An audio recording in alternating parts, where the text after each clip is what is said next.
Welcome back, everybody. Scott has been doing tons of coaching calls here lately. I think people have more time. It's still winter. Yep. Everybody's, looking at last year, looking ahead to 2022. So he's really amped up the coaching calls here lately with Academy members, and we've been getting a lot of good insight out of these calls.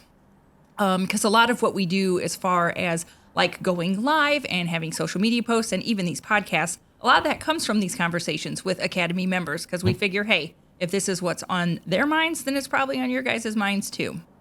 And so today is just kind of like a compilation, I guess, of things that have been coming up kind of like repeatedly, like repeated topics that kind of keep coming up, like things that people are getting stuck on or are having a little bit of trouble with. Yeah, this one's more so towards your numbers side of things, because that's where people have been really diving into here lately. So we're gonna kind of go into some of the common questions and common things that we're seeing come up about not understanding or not sure what things go where or whatever. So because if they're getting stuck, I bet others are too. So yep. All right. And then we also, just so you know, we do have our 2022 planning guide. Oh, sure. Available inside the $1,000,000landscaper.com/2022 guide. Grab that download. It's going to help you look at your past as you can plan for your future. So you're going to look at what went well, what didn't go so well, and help make better decisions for the future. And it's a great guide to kind And of if you do download that guide, Scott has a series of YouTube videos that kind of go along with it. So check YouTube, where he'll kind of just take a little more deeper dive, a little more deeper. Is that a word? More deeper? Something. A little deeper dive into each of the sections and just give you a little more information about it. Yep. So we'll get into that after a word from our podcast sponsors. The only app every landscaper needs. Company Cam makes it dead simple to communicate, document, and problem solve with guys in the field, no matter where you are. Company Cam brings documentation, communication, and liability protection together in one simple, easy-to-use app for you and your entire team. Take unlimited photos and videos, share custom reports, create flawless before and afters, and even communicate and share progress with homeowners with galleries and project timelines, all from your smartphone. Company Cam, the only app every landscaper needs. Check it out at companycam.com/million or in your app store. We want to take a quick second to tell you about our friends over at Cycle CPA. I can't even express to you how important it is to have a good accountant on your side. You know you want accurate bookkeeping and financial statements every month. Instead, you're often left with limited time to focus on the accounting side of your business and no reports to show for it. At Cycle CPA, the landscaping accountants, they not only handle the bookkeeping, but also provide landscape industry benchmarking, job costing, financials by service line, advisory meetings, and much more. Cycle CPA has a team of landscaping accountants available to provide anything from bookkeeping to CFO services. Visit cyclecpa.com and for $100 off, mention the $1 Million Landscaper podcast. If you want to get the leads you want and turn your current clients into raving fans, then you need to try SendJim. They've created an exclusive offer just for our listeners. If you sign up today, you can get your first month for just $2. So if you haven't already, go to sendjim.io/MDL, where you can get even more exclusive deals just for $1 Million Landscaper podcast listeners. That's sendjim.io/MDL and take advantage of these awesome deals today. All right. So we are going to be talking about some of the common questions and things we've been seeing from our Academy members in just regards to numbers and understanding your numbers. And if you've been following the videos, the YouTube videos we've been talking about, we really been diving into numbers and the different aspects that you need to know in order to price your work for next season. And this is something you need to do every single year. You're not just creating a budget once and then that's it. No, you have to create a budget every single year.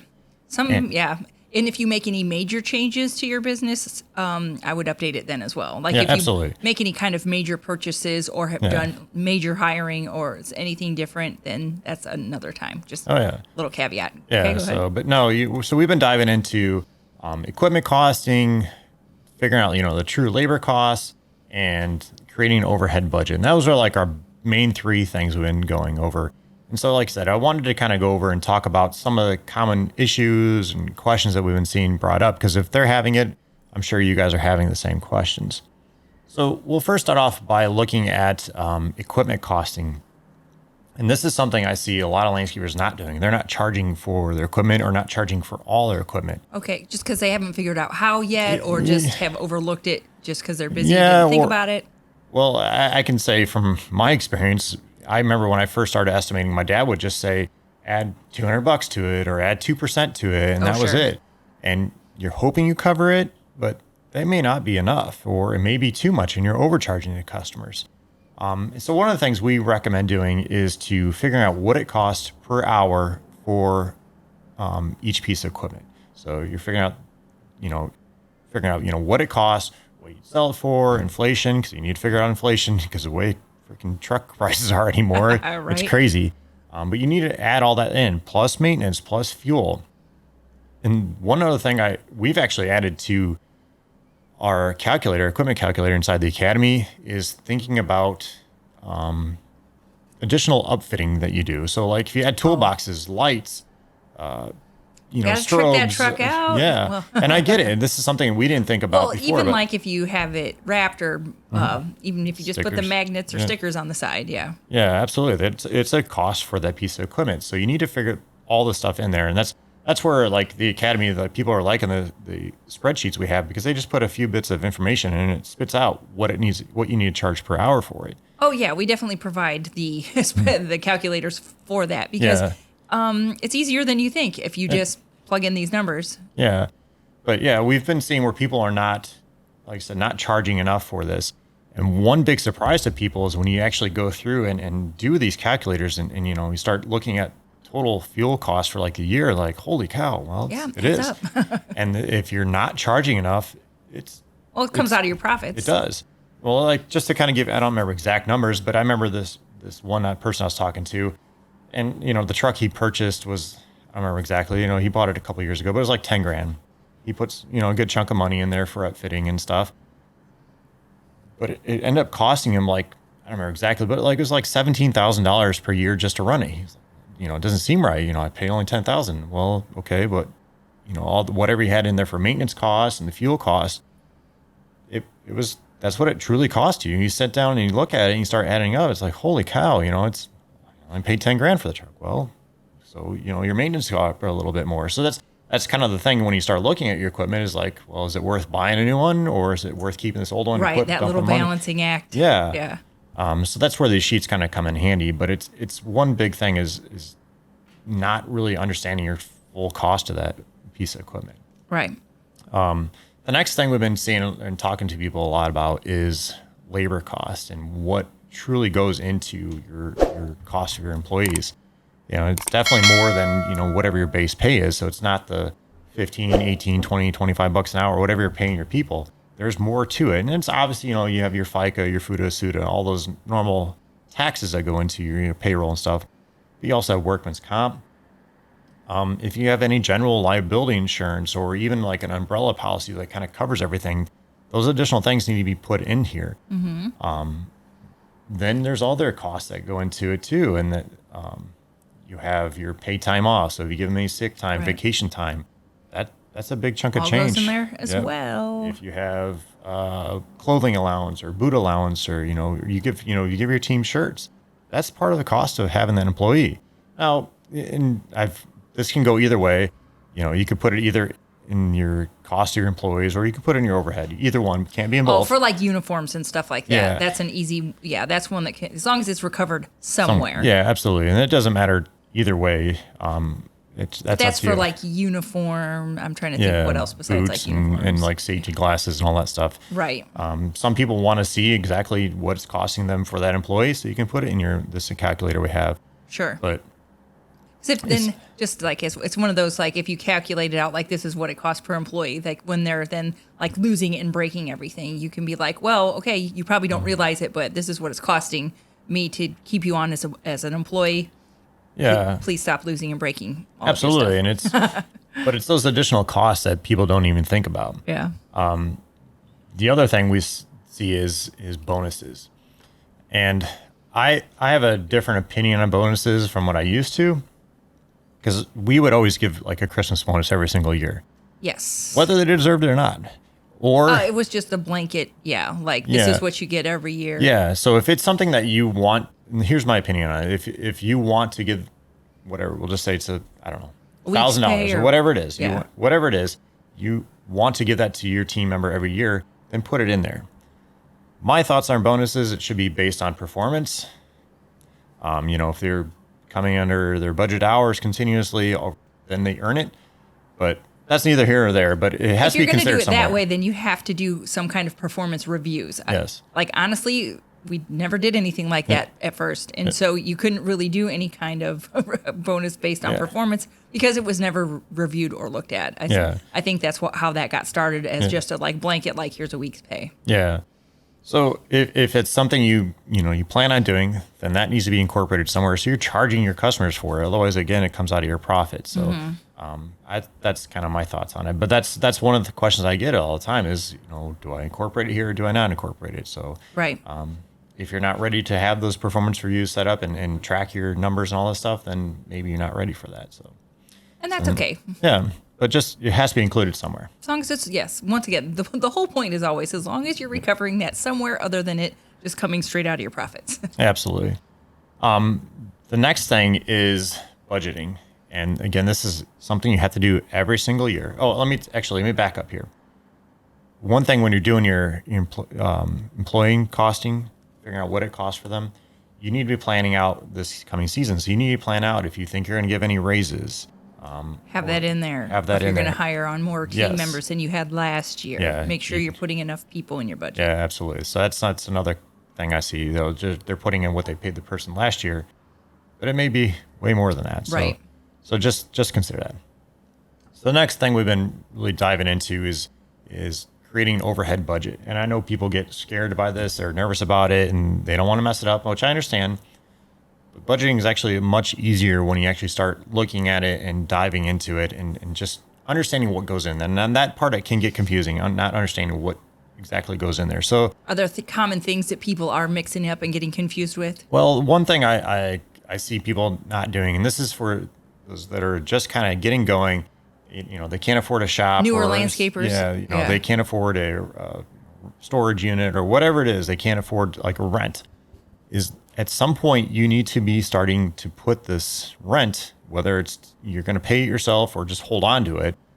It's either here or there, but you need to start charging your customers for rent because if you want to move out of that place, you have to be charging. So put rent into your budget regardless of whether or not you're paying it currently or not. Correct. Because if you put it into your budget, say you do not currently have a shop, you're just working out of your house, but you plan on having a shop in 2023. Yep. Put that rent or whatever, mortgage payment, whatever it would be. Yeah. Put that money aside now. Charge for it this year, and then you take that money and then you squirrel it away in a bank account. Yep. Set up a separate account. Do something. Do not touch it. Yep. Because if you can afford that, then you're ready at some point to move out. Yes. And if you do start doing that and it's not working out, like, oh man, it's making my cost too high, or if it's messing you up in some way, then okay, maybe I'm not ready to move out into my own shop or anything like that yet. Did I get that right? Absolutely. So there you go. That's one thing common thing I do see.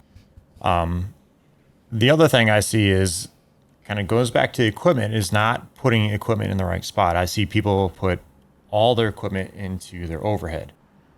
Now, overhead, again, it goes back to it's your, kind of behind the scene things that you can't necessarily bill a customer for. So you can't bill a customer for your rent. You can't bill your customer for your gas or electric bill for your shop. Right. You can't bill for those types of things. You had to be charging them for it, but you can't just put it on a line item on your invoice or estimate for this. Right. So equipment is the same thing. We need to be charging our customers for this, and I see people are putting it in their overhead.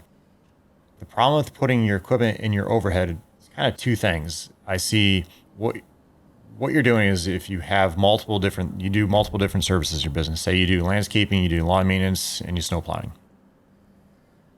What you're doing, if you have all your equipment in your overhead, is you're charging your lawn maintenance people, your clients, for your landscape equipment. You're charging landscape clients for your lawn maintenance equipment, and vice versa. So that's one issue that I have with putting all your equipment in your overhead. The other issue is basically you're just creating a percentage for every single job for all your equipment. And what I mean by this, if you're using some kind of overhead recovery estimating system, or whether you're dividing out your total hours by your overhead and coming up with like an additional cost to add to your cost to your employees, for example, you're just basically adding one single percentage for all your equipment. And what this will do is when you are doing your estimates and say you have a heavy equipment job, you just pretty much just using a piece of machinery and one labor, or a couple pieces of machinery and one labor. Well, you might be undercharging for that equipment because you're not charging enough. But then you have another job that you're doing that's heavy labor and no equipment, then you're charging a customer for a piece of equipment that's not really being used on that job. Yes, because if you do put it into your overhead and just assign some kind of percentage to it, then that's a percentage that you would attach to your hours, your labor hours. Yeah. And that's how it gets wonky. It's because some jobs have more labor than others and some have less. And so that's kind of what throws it off. Yeah, so that's why in the academy we have separate spreadsheets that help you calculate out equipment costs for every single piece of equipment. That way you're only charging for what you're using. Exactly. And if you're not using a payloader on this job, then you don't charge for the payloader. Yeah. If you're just using, 2 lawnmowers and a backpack blower, then that's what you charge for. Yeah, and basically I tell people, think of it like if you're renting a piece of equipment, every single piece of equipment, you're going to charge your customers for that because you don't want to eat that cost. Same thing for the equipment that you're buying or leasing or whatever it is. Yes. So you need to be charging each piece of equipment. So it needs to be basically in the cost. What's that? Well, if you don't calculate all of your labor costs, your equipment costs out, one little cheat that I know people use is you can just look to see what the cost of renting that piece of equipment would be. Like if you literally just don't have time to calculate it out and you don't know what to charge for it and you're in a pinch, you can look like, it costs X amount to rent a skid steer, so that's just what I'm going to charge for mine. That's just like a little, I don't recommend doing this all the time, but it's a little get around for the moment. It is. And if you are renting that equipment, that's what you need to be charging. Yes. The thing is, if you're looking at doing it that way, you also need to consider that rental company is adding their overhead to it. They're adding their profit to it. So it's higher than... This is just like a little sneaky cheat. If you just need to get something done real quick and absolutely, and have not yet calculated all of your equipment costs for everything out. I don't recommend doing it all the time, but it can get you done in a pinch. Absolutely. But that's one thing is that with the equipment, it should not be in your overhead cost. It could be in your cost of goods if you're looking at it, your overhead budget spreadsheet. But you need to be treating it as labor, basically. But that's one thing confusion I see people doing in their budget is putting all their equipment into their overhead, and it should not be there. The other thing I see is people, when they're figuring out what needs to go in their budget. So let's just take a computer, for example. Okay. You plan on buying a computer. You plan on keeping that. You're more likely going to have that computer for at least a couple of years, 3, 5, 7 years, whatever it is. Should we tell people that we have a 12-year-old Mac? Hey, it's still going. I'm just saying. Yes. Sorry, I just like to insert that in there because now at this point, I can't get a new computer. I am going to use it until it dies. Until you can't use it anymore. I think it's 12 now. So. Yeah. Anyway, I digress. Most people don't keep their computers for 12 years. Say you plan on keeping the computer for 5 years, whatever it is. So you can take that computer price. We'll just say it's $2,000. Divide it by 5 years and put that portion in each year for your budget. Don't charge for it all up front. If say you bought a new computer for 2022, don't put a couple $1,000s in for 2022. Mm-hmm. Spread that out over a couple of years. Yep. If it was a $3,000 computer and you're going to use it for 3 years, $1,000 this year, $1,000 for 2023, $1,000 for 2024. Yep. And then if you do keep it longer, keep some amount of money in your budget for a computer because you will have to purchase one again eventually. Absolutely. Even though ours is 12, it's my computer. It's the one I use. Scott has a nice new one. He's got a nice new fancy one. But I know that we're going to have to buy a new one eventually. And so we do, we keep that in mind when we have our budget for $1 Million Academy and for $1 Million Landscaper. We know it's gonna kick it eventually. Yeah, at some point. Yes. I know, but now, like I said, now it's a challenge.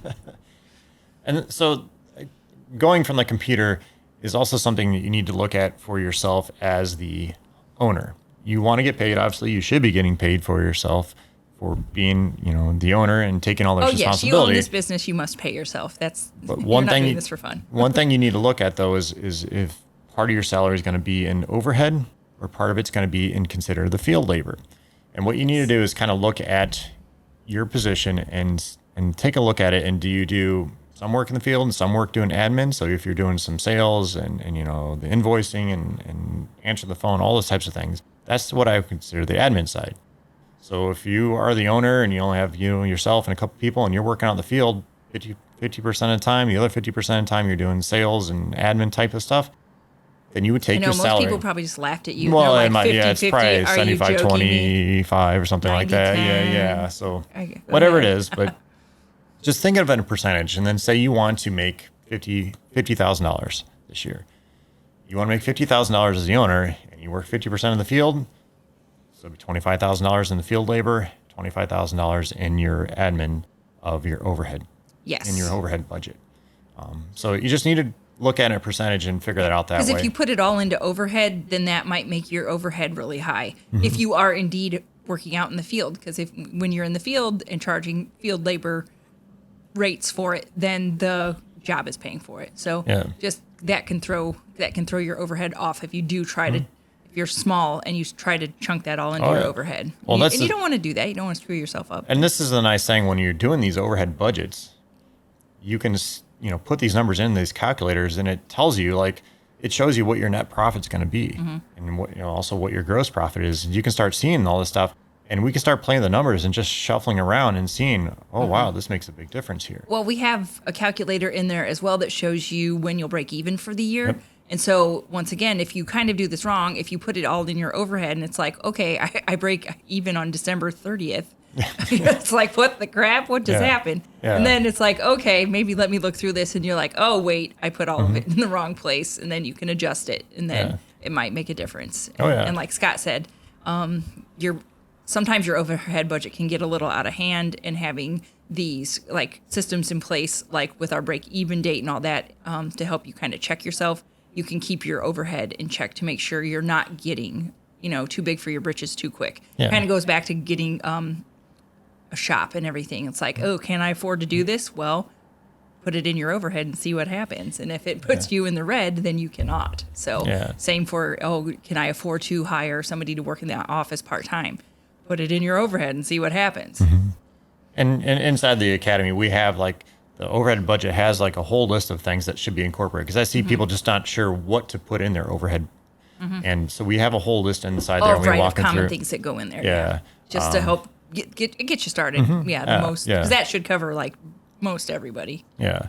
So it's just understanding what needs to go in there is one of the biggest things. And I get it when you're first starting it. I mean, we had the same issue. We started doing this. Once again, there's no reason why you would know this. Nobody tells you this. If you are not a business owner, you do not know about overhead. Yep. So if you're new, especially, don't beat yourself up. It's okay. It's never too late to learn it. Well, that's what's nice. With these people that have been having the coaching calls with me, they've been creating the budgets. They're doing a great job at it. I just kind of review it and okay, maybe this should be here, or why is this here? I start asking some questions. I'm also when I've been talking to them, if they're just getting started creating their overhead budget and they're not sure how to do it, we review their past P&Ls.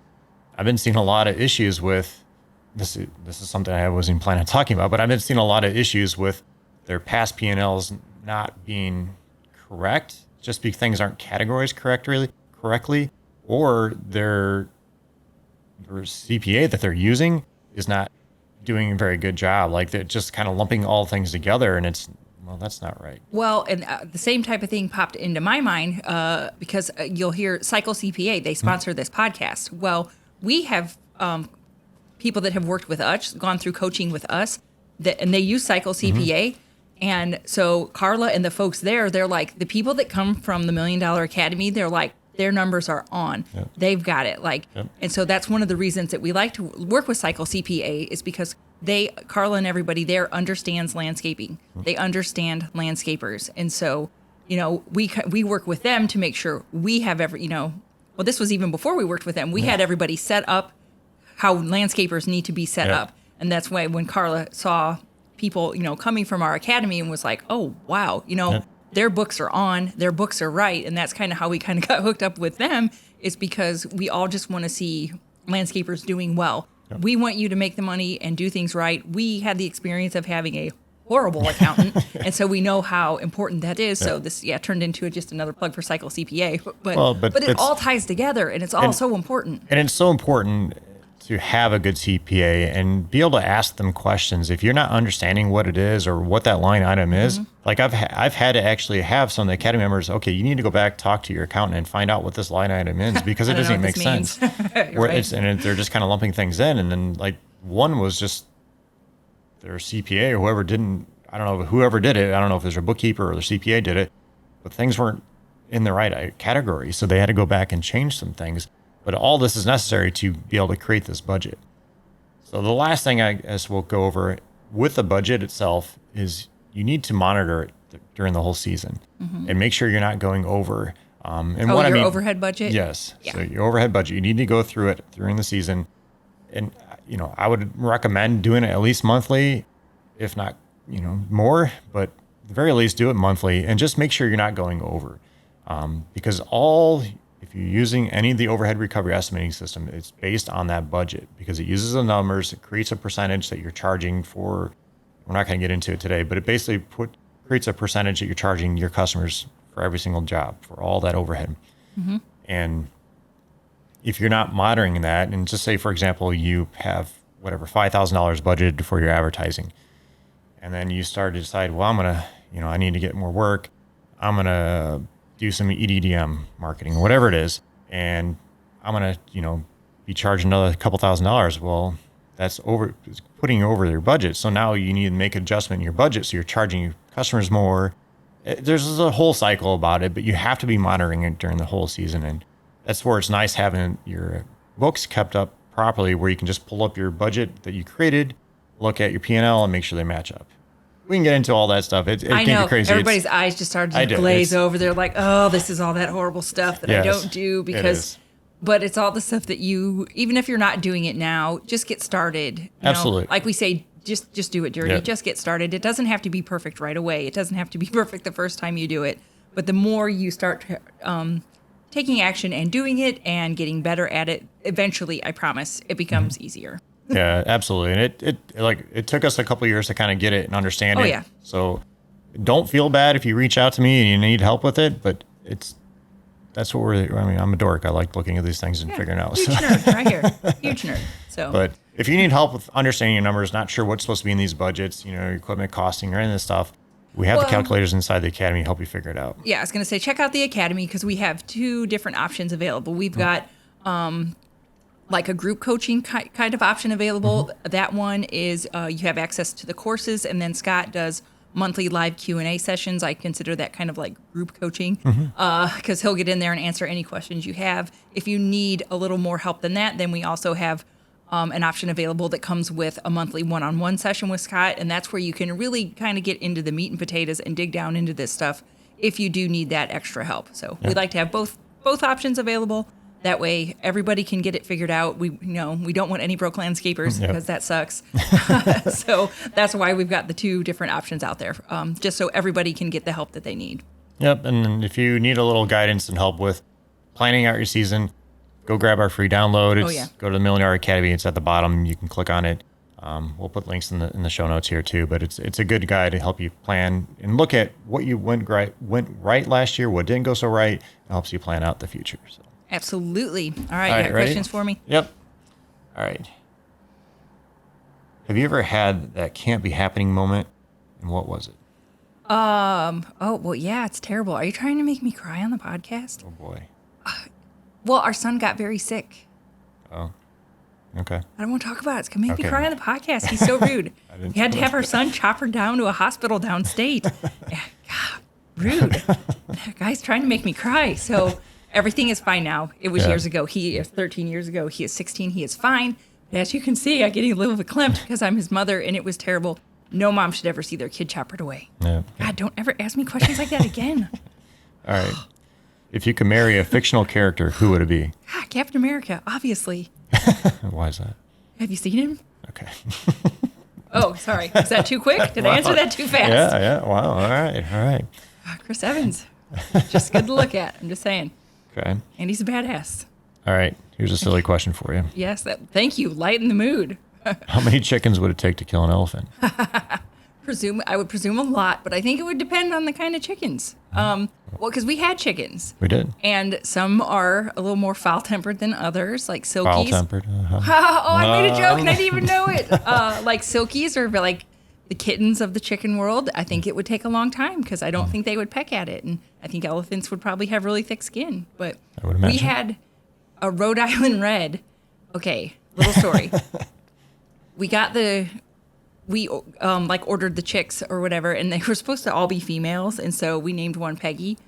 And we had Lenore too, Peggy and Lenore. One was a Rhode Island Red, and the other one was a Wyandotte. Anyway, moral of the story is they were not. They were roosters, and they were so mean. Like they would chase you around. They would chase us around. They would peck the kids. They would peck me. Peggy and Lenore eventually had to turn into chicken and noodles. But anyway. So I think if it was like the Rhode Island Red or the Wyandotte roosters, it maybe wouldn't take quite as long because they were so mean, so pecky. So gotcha. I don't have a clear answer. I think it would depend on the chickens. That'd be a lot. I still think it would take a lot. Like I'm just picturing elephants having pretty thick skin. I would imagine so. All right. All right. All right. All right, guys. Hope you have a great one. We'll talk to you soon. Bye-bye.